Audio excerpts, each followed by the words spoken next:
오늘 본문에서는 저와 여러분들이 잘 아시는 말씀, 바로 사울이 하나님 앞에서 버림받게 되는 장면입니다.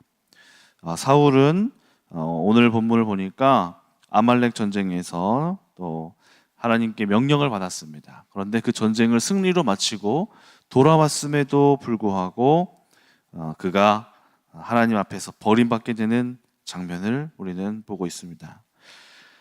오늘 본문을 보면서 첫 번째로 가장 알게 되는 몇 가지 하나님의 속성들은, 첫 번째, 하나님의 축복이 우리 스스로 영원하다고 스스로 장담해야 할 것이 아닙니다. 사울은 어떤 사람이었나요? 사울은 축복으로 시작된 왕이었습니다. 축복. 그래서 사무엘도 기대했고, 또 오늘 본문을 보니까 밤을 새서 기도한 거를 이야기합니다. 16절 보니까 사무엘은 사울에게 이르되 가만히 계시옵소서, 내가 간밤에 여호와께서 내게 이르신 것을 말하리이다. 그런데 어제 본문의 11절을 보시면 15장 11절, 내가 사울을 왕으로 세운 것을 후회하노니, 하나님께서 말씀하십니다. 그가 돌이켜 나를 따르지 아니하며 내 명령을 행하지 아니하였음이니이다 하신지라.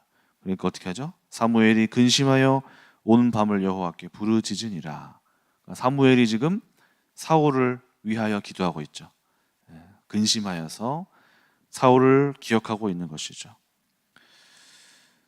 그리고 또 35절에서도 사무엘이 죽는 날까지 사울을 다시 가서 보지 아니하였으니 이는 그가 사울을 위하여 슬퍼함이었고, 그러니까 사무엘이 사울을 아꼈다는 것을 우리가 알 수 있습니다. 또 사무엘상 10장 6절 한번 볼까요? 사울이 어떤 사람이었나요? 사무엘상 10장 6절 보니까 왕으로서 임명되고 나서 그가 성령으로 충만함. 6절 보시겠습니다. 10장 6절. 자, 먼저 10장 1절 보시겠습니다. 이에 사무엘이 기름병을 가져다가 사울의 머리에 붓고 입맞추며 이르되 여호와께서 너에게 기름 부으사 그의 기업 지도자로 삼지 아니하시겠느냐. 그러면서 계속해서 쭉쭉쭉 사울이 이렇게 될 것이다. 저는 6절 보겠습니다. 너에게는 여호와의 영이 크게 임하리니 너도 그들과 함께 예언을 하고 변하여 새 사람이 되리라. 이 징조가 임하거든 너는 기회를 따라 행하라. 하나님이 너와 함께 하시느니라. 9절, 그가 사무엘에게서 떠나려고 몸을 돌이킬 때에 하나님이 새 마음을 주셨고 그 날의 징조도 다 응하니라. 그들이 산에 이를 때에 선지자의 무리가 그를 크게 영접하고 하나님의 영이 사울에게 크게 임함으로 그가 그들 중에서 예언을 하니. 그렇죠. 그러면서 이제 사울이 하나님에게 선택받았다라는 확실한 그 증거로 하나님의 영이 임하여서 예언을 하면서 선지자들도 저 사람이 어찌 저렇게 예언을 하겠는가 하는가 하면서 놀라는 장면. 그러니까 사울은 하나님 앞에서 축복으로 시작한 사람이었습니다. 그런데 하나님께서는 하나님 축복으로 시작하다가도 그 축복이 영원하지 않고 먼 훗날 하나님 앞에서 그것이 복이 되지 않을 수 있음을 이야기하고 있습니다. 사도 바울도 이런 경고를 하고 있습니다. 자, 갈라디아서 3장 보겠습니다. 갈라디아서 3장 1절 1절에서 3절. 어리석도다 갈라디아 사람들아, 예수 그리스도께서 십자가에 못 박히신 것이 너희 눈앞에 보이거늘 누가 너희를 꾀더냐. 자, 누가 너희를 유혹하느냐 이 말입니다. 내가 너희에게서 다만 이것을 알려 하노니 너희가 성령을 받은 것이 율법의 행위로냐 혹은 듣고 믿음으로냐. 너희가 이같이 어리석느냐. 성령으로 시작하였다가 이제는 육체로 마치겠느냐. 자, 원래 이 본문은 너희들이 성령의 인도를 받는 것이 하나님의 은혜로 된 것이냐 아니면 율법 준수로 된 것이냐 이 말이거든요.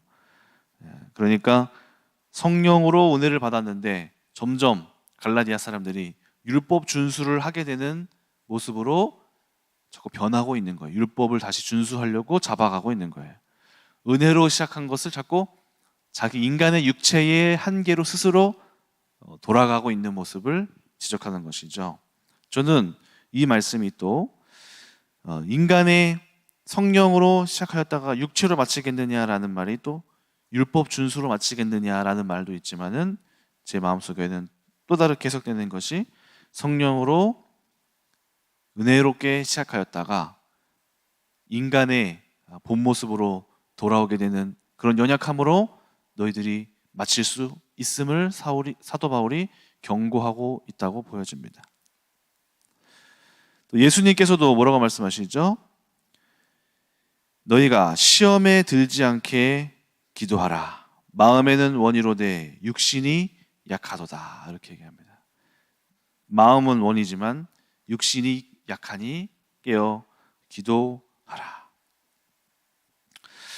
제가 이제 지구촌 교회에 있을 때도 저의 바로 이제 위에 있는 선임 전도사님이 계셨습니다. 그 전도사님이 정말 청소년 지구 청소년들을 이렇게 이끌어 가셨는데 전에 있던 교회에서도 청소년의 큰 부흥을 일으켜서 학생들이 정말 이 한 10명, 20명으로 시작했던 청소년들이 거의 정말 이제 한 100명, 150명까지 막 크게 막 부흥을 해서 그 교회 큰 그 지구촌 교회에서 같이 하자고 이렇게 스카우트 제의를 받아서 같이 하게 되신 분이에요. 제가 이제 그 밑에서 열심히 이제 사역이라는 것이 이렇게 하는 것이구나, 또 어떻게 해야 되는 것이구나 이렇게 잘 배웠던 기억이 납니다. 그런데 이제 그렇게 제가 보기에도 참 잘하시는구나, 배울 게 많다 하셨던 분이었는데 제가 우리 교회로 와서 1년 지났나요? 큰 안 좋은 소문이 들리는 거예요. 소식이 알고 봤더니 그 전도사님이 그 교회 내에서 여자 전도사님과 바람을 피워서 교회에서 쫓겨났다, 이런 얘기가 들려오는 거예요. 그러니까 저에게는 굉장히 충격이었어요. 실제로 제가 아시던 분이 그런 일을 실수를 하실 수 있구나. 아니 그렇게 잘 청소년 사역을 하시던 분도 이게 넘어질 수가 있구나. 자, 그래서 우리 가운데 축복이 영원한 것이 아님을 알아야 합니다. 영적인 능력 있는 사역자였을지라도, 그리고 또 교회 안에서도 참 잘 되고 있는 가정이었다. 저 부분은 정말 하나님의 은혜를 잘 덧입은 자야라고 했을지라도 그 은혜가 우리가 하나님 앞에서 육체가 드러나게 될 때 우리의 육신의 연약함이 드러나게 되고 우리가 하나님 앞에서 온전치 못할 때 하나님께서 주시는 은혜와 또 보호하심이 영원하지 않다라는 사실을 우리가 알아야 할 것입니다. 그래서 주기도문에서 뭐라고 기도하시나요? 예수님께서 하시는 내용이 바로 우리를 시험에 들게 하지 마옵시고. 시험에, 여기서 시험은 바로 유혹입니다. 유혹. 우리를 무너지게 하는 시험이고, 우리를 넘어뜨리는 시험이고, 우리를 떨어뜨리는 시험, 가정을 파괴하는 시험. 그리고 또 그 다음 구절 뭐라고 하나요? 다만 악에서 구하시옵소서. 우리를 시험에 들게 하지 마시고 악에서 구하시옵소서. 이것을 누구에게 가르쳐준 기도였나요? 바로 제자들에게 알려주신 기도. 너희는 이렇게 기도하라. 신자들에게 주신 기도. 시험에 빠지지 말게 하시고 시험에 들게 하지도 마시고 악에서 구원하여 주시옵소서. 예수님께서 우리에게 이 말을 하신 이유는 뭘까요? 신자들에게 유혹이 있고 시험거리가 있을 것이고 악에 빠질 일이, 위험이 있을 것이라고 이야기하시는 것이죠. 그래서 우리는 경계해야 합니다.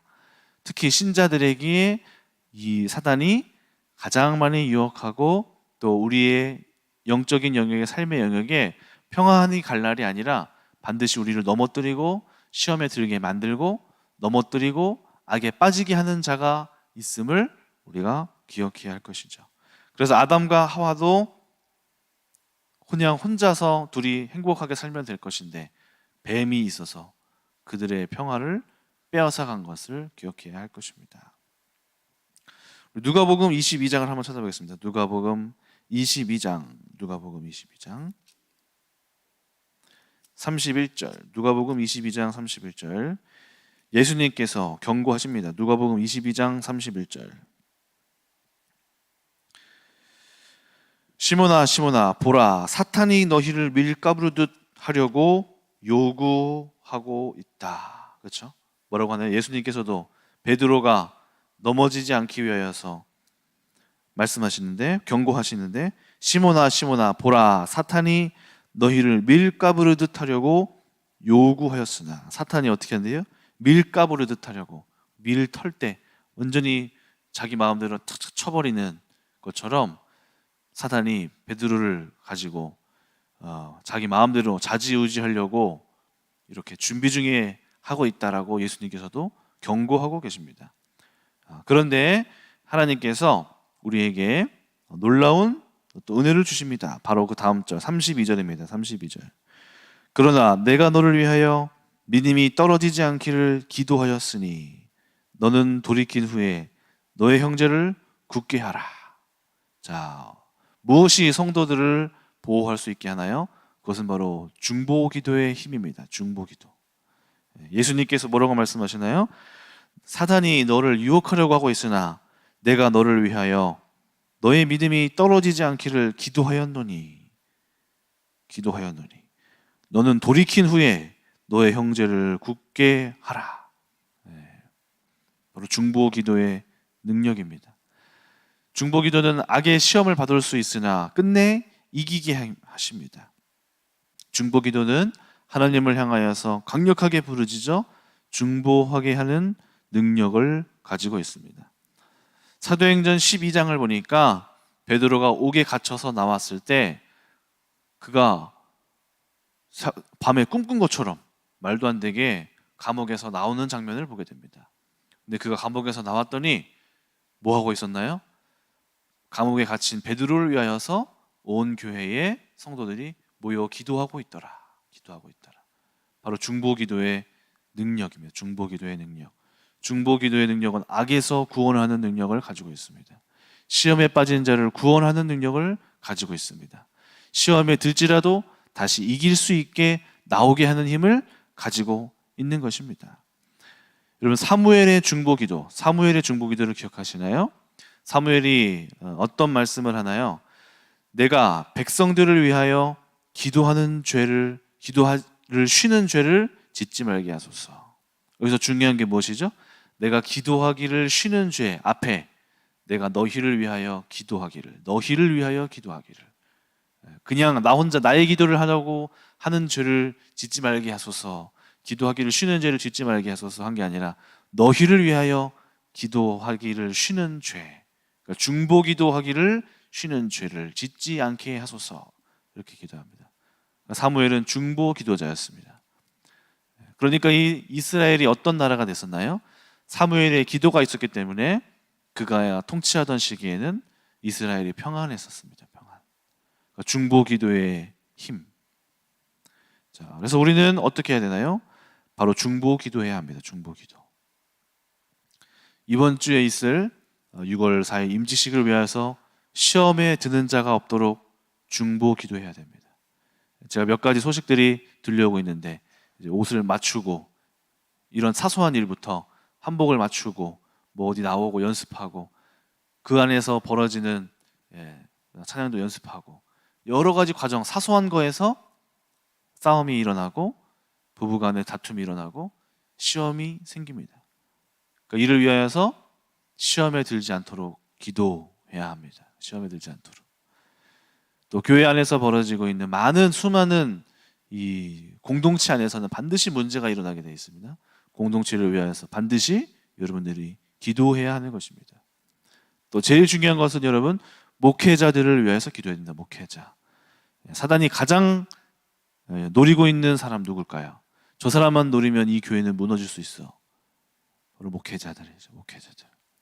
목회자들도 연약한 인간임을 기억하셔야 됩니다. 저도 넘어질 수 있고 무너질 수 있는 가능성이 있는 사람이죠. 그래서 여러분들의 기도가 필요합니다. 여러분들의 기도가 우리 교육자들과 목회자들을 시험에서 이기게 하는 것입니다. 여러분들의 기도가 사역자들을 권능 있게 만드는 것입니다. 죄에서 구원하는 것입니다. 그것이 바로 중보기도의 힘, 중보기도의 힘입니다. 여러분들에게 그 권세가 있다는 사실을 기억하시면서 이 권세를 오늘 특별히 새벽 기도에 오신 분들이 누리시기를 축원합니다. 20절과 21절을 보도록 하겠습니다. 20절과 21절 다시 돌아와서 사무엘상 15장 20절. 또 오늘 본문에서 또 알 수 있는 것, 바로 그것은 20절. 사울이 사무엘에게 이르되 나는 실로 여호와의 목소리를 청종하여 여호와께서 보내신 길로 가서 아말렉 왕 아각을 끌어왔고 아말렉 사람들을 진멸하였으나 다만 백성이 그 마땅히 멸할 것 중에서 가장 좋은 것으로 길갈에서 당신의 하나님 여호와께 제사하려고 양과 소를 끌어왔나이다 하는지라. 자, 이게 무엇인가요? 여호와의 명령은 절반의 순종을 했다는 거죠. 자, 사울이 뭐라고 말하는 건가요? 하나님이 아말렉을 치고 그들을 모든 백성과 동물까지도 진멸하라 했는데 지금 사울이 어떻게 말하죠? 사무엘, 제가 왕도 잡았고 백성도 진멸을 했고 다 하긴 했는데요, 동물은 제가 살렸습니다. 왜냐하면 그거 하나님께 바치려고 백성이 그거를 또 그렇게 요구를 했기 때문에 제가 또 제 유익을 위한 것이 아니라 하나님께 바치려고 그렇게 했습니다. 이렇게 이야기를 합니다. 자, 사울이 순종을 하긴 했나요? 하긴 했어요. 그런데 100% 다 순종하지 않았어요. 그런데 여기까지 하긴 했는데 다만 이렇게 변명을 합니다. 자, 하나님께서 보시기에 그런데 이 모습이 좋았나요? 좋지 않게 여기셨습니다. 자, 여기서 우리가 무엇을 할 수 있나요? 자, 100% 순종이 아닌 것은 순종이 아니다. 하나님 보시기에 절반의 순종은 순종이 아니다. 자, 여러분, 사울이 전쟁하러 가라고 해서 안 갔나요? 갔습니다. 아말렉 왕 아각을 안 잡았나요? 잡았습니다. 사람들을 진멸하지 않았나요? 진멸했습니다. 다 했어요. 그러면 거의 4분의 3 했으니까 거의 70% 했네요. 자, 그런데 마지막에 동물들을 안 잡은 것 한 가지. 그런데 하나님께서 이것을 향하여 분노하고 순종이 아니라고 말씀하십니다. 이제 TV를 프로그램을 하나 보다가 눈에 이렇게 들어온 게 있는데요. 오은영 박사의 리포트 결혼 지옥, 이런 프로그램이 있습니다. 결혼 지옥. 봤더니 누가 나왔냐면은 배우 김승현 씨 부부, 연예인의 아버님, 어머님, 부모님이 그 두 부부가 김언중, 백옥자 씨 부부인데요. 두 사람이 예전에도 TV 프로그램에 많이 나왔던 것 같아요. 그래서 최우수상도 받았어요. 두 부부가 서로 다투기도 하지만은 또 환상적인 케미를 보여준다고 해서 방송국에서 상도 주고 이랬는데요. 황혼 이혼 위기에 처했다고 합니다. 그래서 오은영 박사님이 관찰 TV로 이렇게 상담을 해주는데요. 문제는 뭐냐면은 남편 그 김원중 씨가 밤에 거짓말하는 거예요. 밤에 이제 안 들어오고 일을 하러 간다는 거예요. 전화해서 여보 뭐해? 밥 차렸어? 여보 빨리 밥 먹으러 와요. 전화하니까 나 바빠 이러면서 빨리 끊어. 탁 끊는 거예요. 근데 이제 여자의 그 무서운 촉감이 발휘를 해서 이 사람 말투가 좀 이상하다. 갑자기 왜 이렇게 신경질을 내지?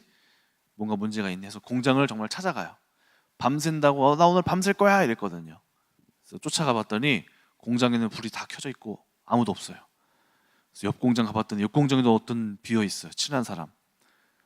나머지 하나 있는 공장을 가봤더니 뭐 하고 있었을까요? 도박하고 있었던 거예요. 도박. 그런데 옛날에 이 문제로 한번 크게 사건이 터져서 이 아내분이 이제 고혈압으로 혈압으로 쓰러지고 이랬거든요.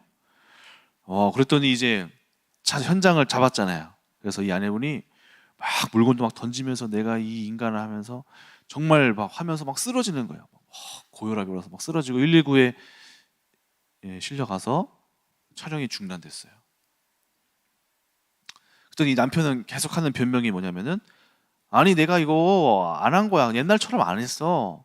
정말 옛날처럼 그렇게 안 했어. 이거는 내가 일하다가 잠깐 쉰 거야. 잠깐 쉰 거야. 그 정말 봤더니 1,000원짜리, 1,000원짜리로 하고 있어. 1,000원짜리로. 100원짜리, 1,000원짜리들 들고 있는 거예요. 근데 아내 보기에는 어떨까요? 아무리 그 사람이 옛날처럼 안 했고, 이건 나 그냥 잠깐 머리 식히려고 한 거야. 이건 그때처럼 한 거 아니야. 이거 1,000원이야. 1,000원 봐봐. 1,000원이잖아. 그럴지라도 안 한 게 아니라 한 것처럼 보이는 거예요. 한 것처럼. 그러니까 한 거죠. 100원, 200원이어도 한 거란 말이에요.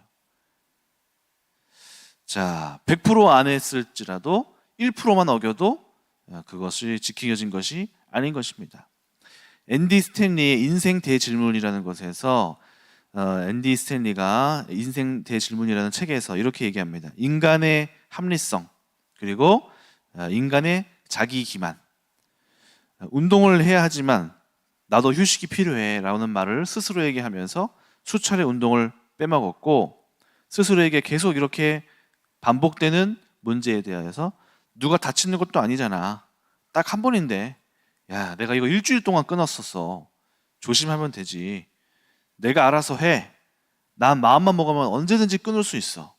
하면서 반복되는 죄를 계속해서 스스로에게 합리를 시키면서 짓게 만든다는 것입니다. 그것이 바로 다른 말로 자기 기만. 자기를 스스로 기만하고 있는 것입니다. 자기 기만. 한 번이야. 이번엔 한 번이야. 내가 그동안 잘 해왔잖아. 한 번만 하자. 한 번만. 그것이 바로 자기 기만인 것이죠. 사울도 지금 자기 기만에 빠진 것입니다. 내가 이만큼 다 했는데 이거는 제가 하나님을 위하여 한 거잖아요. 이거는 제가 여호와를 위하여서 남겨둔 겁니다. 제가 그러려고 그런 게 아닌데 백성들이 너무 원해서 제가 이렇게 했습니다. 스스로에게 하나님 앞에서 100% 순종하지 못하게 되는 그 자기 기만 문제. 사단이 이것을 속삭이고 또 사단이 스스로 합리적으로 내가 이 정도 그리고 안 한 거 아니잖아. 지켜왔잖아. 왜 나한테 뭐라 그러냐. 내가 열심히 했다 라고 이야기하게끔 스스로 자기를 속이고 있는 것이 바로 자기 기만인 것입니다. 우리는 이 문제에 대하여서 지난주에 우리 이바울 전 강도사님이 금요일날 설교했었던 것이 기억이 납니다. 그 톰 라이트라는 신학자가 말했던 선취된 종말론적 분별력. 여러분, 하나님 앞에서 우리가 100번, 99번의 영적인 정결을 지킬지라도 한 번의 부정함으로 인하여서 모든 것이 허망하게 다 수고가 헛되어질 수 있다는 사실을 기억해야 합니다. 우리가 하나님이 오실 때를 기억하면서 주님 앞에 설 때를 기억하면서 우리가 하나님 앞에서 늘 성령께서 오늘 선택을 하게 됐을 때 과연 나의 이 선택이 하나님 앞에서 옳은지 그른지를 기억하시면서 절반의 순종이 아니라 완전의 순종을 행하여 하나님 앞에 온전하여지는 여러분들 되시기를 축원합니다. 기도하겠습니다. 하나님 아버지, 오늘 사울의 연약함을 보게 하시니 감사합니다. 사울이 처음부터 망할 자였나요? 그렇지 않았습니다. 사울은 축복되기 시작했고 성령으로 시작한 사람이었습니다. 그럼에도 불구하고 사울이 무너지고 넘어지게 되는 것을 볼 때 너무나 안타깝고 또 우리의 삶에서도 하나님의 복으로 시작했지만 무너질 수 있음을 보게 하시니 감사합니다. 하나님, 우리를 늘 스스로 경계할 수 있게 하여 주시옵시고 서로가 서로를 위하여 무엇보다 중보 기도함으로써 하나님 앞에서 끝까지 이겨낼 수 있도록 늘 저 사람을 위하여서 또 교회에 있는 공동체를 위하여서 또 목회자들을 위하여서 완주할 수 있도록 이 신앙의 여정을 승리하고 완주할 수 있도록 서로 중보 기도하고 서로를 세울 수 있고 서로를 이기게 하는 기도의 동역자로서 세워주시옵소서. 감사드리며 살아계신 예수 그리스도의 이름으로 기도드립니다. 아멘.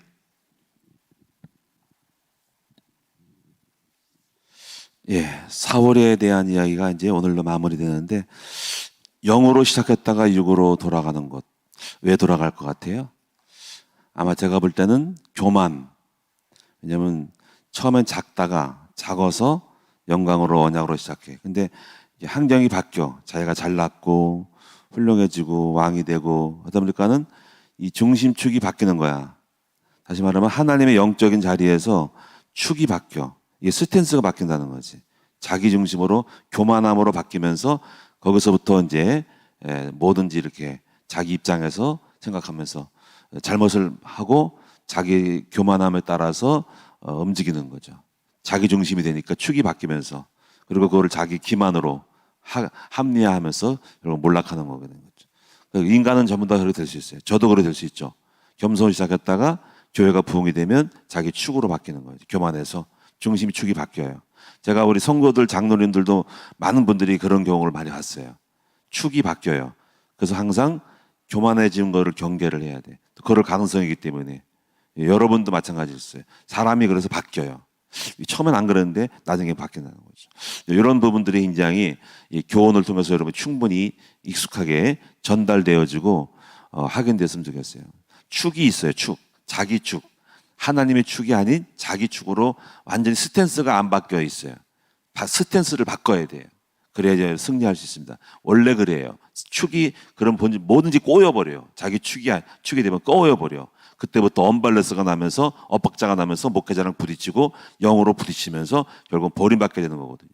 이런 부분들을 여러분 잘 캐치하셔서 이제 이런 영적 개념들을 잘 이해하시면서 자기 경계를 해야 돼요. 늘 끊임없이 자기 발견이 되고 어디로 가고 있는지를 보셔야 됩니다. 우리 기도하도록 하겠습니다. 살아계신 아버지